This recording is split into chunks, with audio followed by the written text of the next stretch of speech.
Біздің ауылдықтар IT саласына қарсы деп ойлап қалмаңыздар, бірақ бір логикаға сыймайтын құбылыс болып жатыр. Сондықтан сұрағым менің Мадиев Жаслан Хасенұлына. Құрметті Жаслан Хасенұлы, мына сіздерде цифрлік даму министрлігіне қарасты АОНИТ деген бір үлкен алпауыт мекеме бар. Бүкіл жаңағы тапсырысты мемлекеттен алады, ол бюджеттің ақшасы. Министрліктерге сүйемелдеу бойынша қызмет көрсетеді, ол да бюджеттің ақшасы. Одан бөлек тағы да коммерциялық жобалары бар. Міне, бүкіл осы ақшамен жақсы өмір сүріп жатыр бұл мекеме. Хостингтік қызмет көрсетеді. Енді осы хостингтік қызмет көрсетуге қажетті құрал жабдықты осы мекеме өзі сатып алады, жаңағы қаражатқа, бюджеттік қаражатқа сатып алады. Осы хостингтік қызметтің жаңағы бағасы түсудің орнына ол өсіп жатыр. Бұл қалай сонда? Министрліктер бізге осы бюджет мәселесімен келген кезде ақпараттық жүйелеріне тиісті хостинг қызметінің 24 жылы 2 есе көтерілген бағасы 23 жылға қарағанда.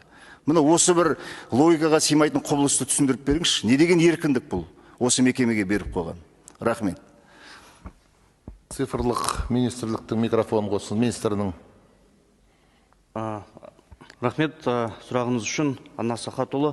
Ұлттық ақпараттық технологиялар акционерлік қоғам мемлекеттік органдар үшін электрондық үкіметтің ақпараттық коммуникациялық инфрақұрылымының операторы болып табылады.